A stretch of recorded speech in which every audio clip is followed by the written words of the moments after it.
tumbuhan termasuk makhluk hidup. Kenapa? Karena tumbuhan itu melakukan proses reproduksi. Halo, kita ketemu lagi masih dengan Misteri di sini. Ini pertemuan pertama kita di pembelajaran di rumah atau home learning kita saat ini. Nah, saat ini kita akan belajar tentang materi IPA atau science, tematik tentunya. Kita akan belajar tentang cara perkembangbiakan tumbuhan secara generatif. Nah, sebelum kita masuk ke materi, kita akan belajar dulu bagian-bagian dari bunga itu sendiri. Nah, kenapa kok bunga sih, Mister?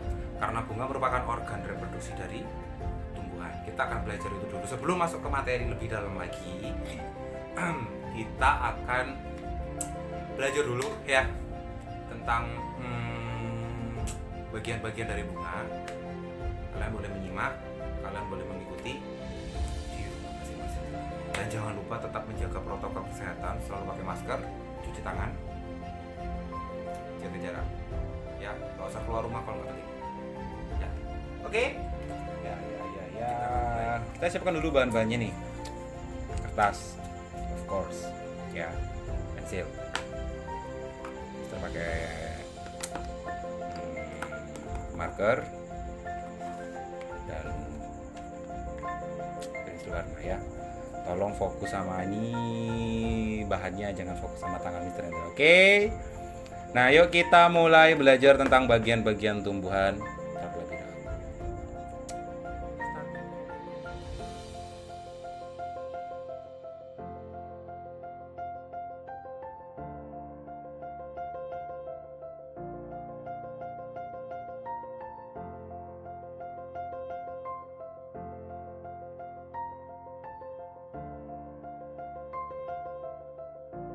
Nah, sketnya sudah selesai.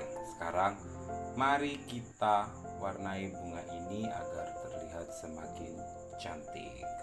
Oke, yuk kita beri warna, terus kita pelajari dari bagian-bagian bunga ini. Let's do it.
Baik, sesuai dengan pembelajaran kita tentang perkembangbiakan generatif, di sini kita akan belajar tentang bagian-bagian dari bunga. Nah, bagian yang paling besar dan berwarna paling cantik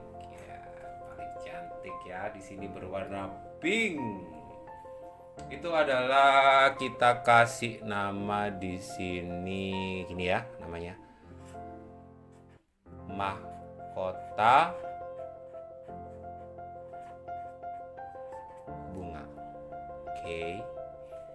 Nah, kemudian bagian ujung nih kita beri nama dia kepala sari.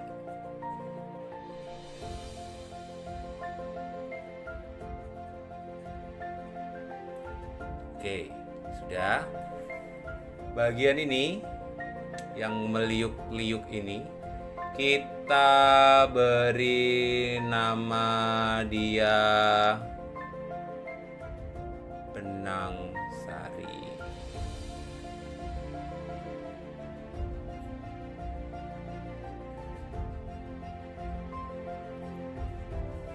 Ada 1, 2, 3.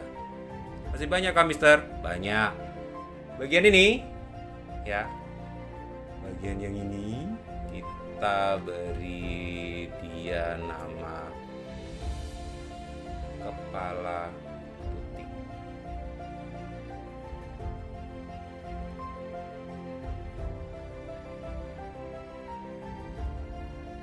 Kemudian ada tangkai putik, ada tangkai putik. Oke. Dan kemudian di sini ada lagi yang ke berapa nih kamu? 1, 2, 3, 4, 5. Ada bakal biji. Oke, ini yang di tengah ini yang sembunyi di situ, kita beri nama dia bakal biji.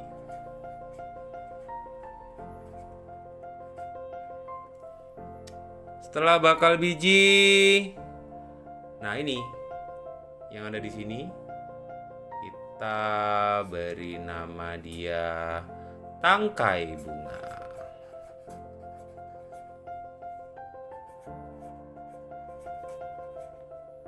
Kemudian ada dasar bunga.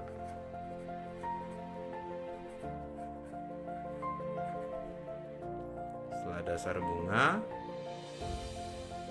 yang terakhir nih, nah ini kita beri nama dia kelopak bunga.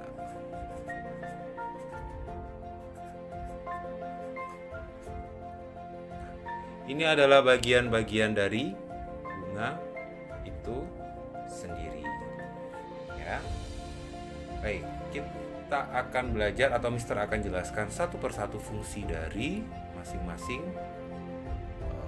part atau bagian dari. Bagian bunga yang pertama adalah mahkota bunga. Mahkota bunga atau disebut sebagai corolla, L-nya 2, tidak pakai N ya, anak-anak semuanya.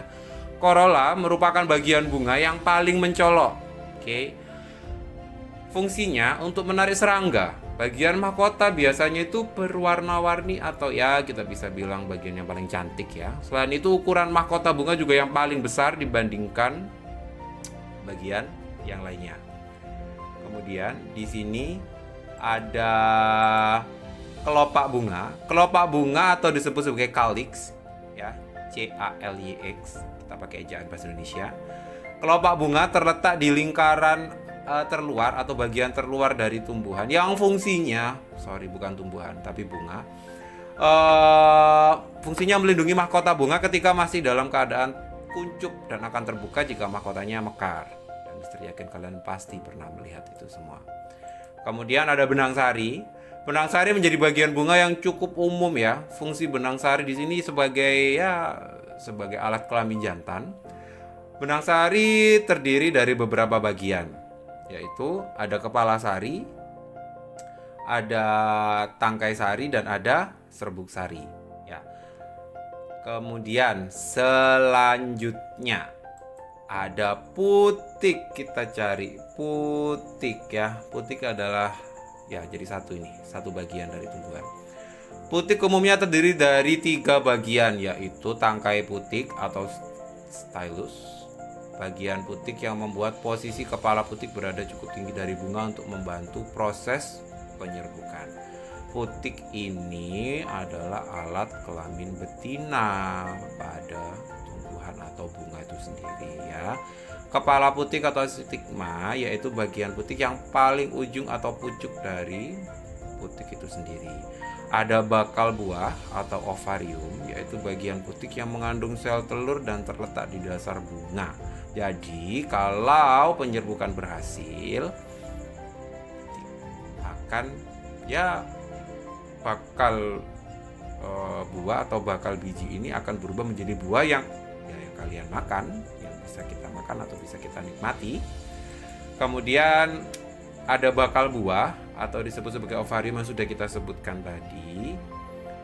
Nah, kemudian selanjutnya ya ada bakal biji juga sudah kita bahas. Ada tangkai bunga. Nah, tangkai bunga juga termasuk salah satu dari bagian-bagian bunga. Bagian tangkai berada di bawah atau di bagian bawah bunga dan bertindak sebagai pendukung terakhir dari cabang bunga. Fungsinya menghubungkan antara bunga dengan ranting. Oke. Singkatnya, tangkai bunga juga berfungsi sebagai penopang bunga. Kalau nggak ada tangkainya kan bunganya jadi layu, bukan layu ya, ya roboh. Kemudian ada dasar bunga yang menjadi bagian juga bukan bagian tidak penting ya, tapi bagian yang ya termasuk bagian penting, merupakan bagian ujung dari bunga sesudah tangkai bunga itu. Fungsinya nih sebagai tempat melekatnya part yang sudah kita bahas di atas tadi ya. Jadi mahkota bunga dan bagian-bagian bunga lain itu bertumpu pada dasar bunganya. Nah, kemudian perkembangan generatif bagian dari bunga. Nah, sekarang Mister akan jelaskan tentang perkembangbiakan generatif pada tumbuhan itu apa sih? Perkembangbiakan generatif pada tumbuhan dilakukan melalui proses yang disebut dengan penyerbukan ya, dengan melibatkan benang sari sebagai organ reproduksi jantan pada tumbuhan dan putik sebagai organ reproduksi betina pada tumbuhan yang sudah kita bahas tadi. Oke. Nah, kemudian perkembangbiakan generatif tumbuhan dilakukan melalui ya tadi yang sudah kita sebut bersama, yang sudah kita pelajari bersama, yang sudah Mister jelaskan, melalui proses penyerbukan ya, yang melibatkan sekali lagi benang sari dan putik. Proses pembentukan individu baru pada tumbuhan secara generatif dilakukan melalui atau didahului dari proses pembuahan. Peristiwa pembuahan pada tumbuhan diawali oleh jatuhnya serbuk sari atau bagian dari benang sari itu ke kepala putik pas di bagian atasnya. Nah, peristiwa jatuhnya serbuk sari di kepala putik inilah yang disebut dengan penyerbukan yang Mister sebutkan berkali-kali tadi. Nah, ada beberapa cara bagaimana serbuk sari dapat jatuh di kepala putik.